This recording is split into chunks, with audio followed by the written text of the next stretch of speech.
A report by KPBS media partner Investigative Newsource today posed some serious questions about Congressman Bob Filner's knowledge of the San Diego port, a major component of his economic platform in his bid for mayor. Investigative Newsource reporter Brad Racino found several inaccuracies in Filner's claims about the port. He joins me now. Thanks, Brad, for being here. Thanks for having me. So this began as a story about the port, not Bob Filner. What were you trying to find out? I've been working on a story for the last 2 months concerning the Panama Canal expansion and what's going to happen to West Coast ports when this thing is open for business in 2014. I had been told by Evan McLaughlin at the San Diego Labor Council to talk to Mr. Filner, as he's known for being very knowledgeable about this subject, so I sat down with him for some background info. And Evan McLaughlin is with the San Diego Labor Council, I believe. So you sat down with Filner, you asked him about the port. What did he tell you? He told me a bunch of things. He has grand plans for the port. He has seen some serious shortcomings with it over the years. He's been heavily involved, according to him, in what has taken place down there. And he has a few things to say, and this is the first one. On the one hand, it's the biggest Navy base in the world. It's a great tourist destination and spot that we have put a lot of hotels on. But up until a few years ago, we've had zero commerce. Zero. That is, there's no loading and unloading of vessels. In the way the port looked at things for decades was, that's dirty, and San Diego is clean. And we don't want dirty stuff here. And so we don't have dirty docks. We don't have, dirty longshoremen. And it's been the policy, literally, of the port not to have commerce. Is that true, Brad? Absolutely not. Over the last 9 years or so, the port has brought in at least $4 billion worth of commerce and imports every year. Last year we had $5 billion worth. In 2007, I believe it was nearly $8 billion. There's never been a year since 2003 where we haven't brought in more than $4 billion worth of commerce. Now, Congressman Filner also talked about the number of longshoremen at the port. What did he tell you about the number of people who work there?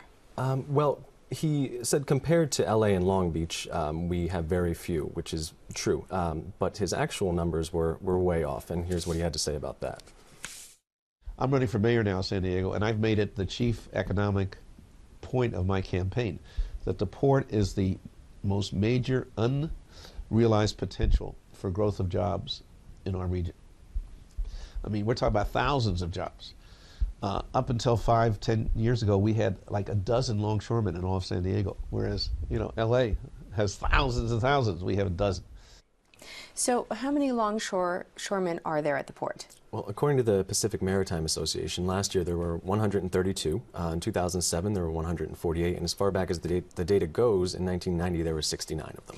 Now, Congressman Filner also says he believes the port should be a niche port. What does he mean by that? A niche port is simply, it's just that. It serves a niche market for bulk and bulk goods like lumber, cars, windmill parts, things like that can't easily fit into a container.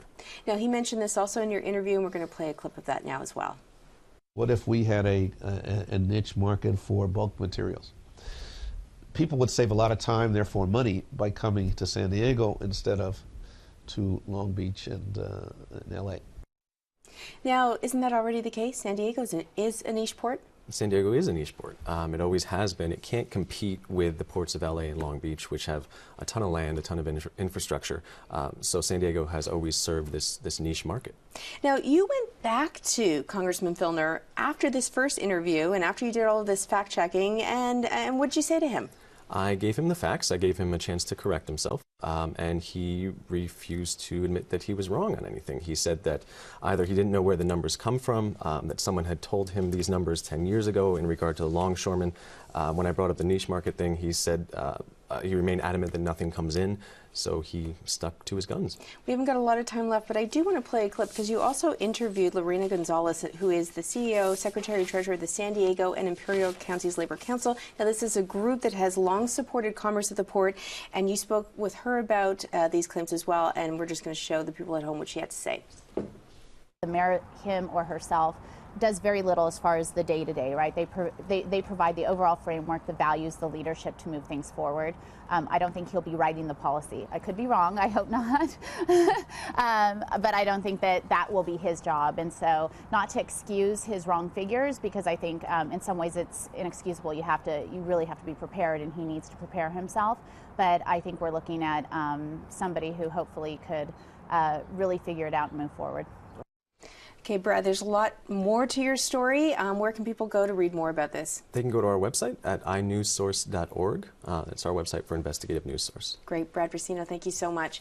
Congressman and mayoral candidate Bob Filner will be here to respond in just a few minutes.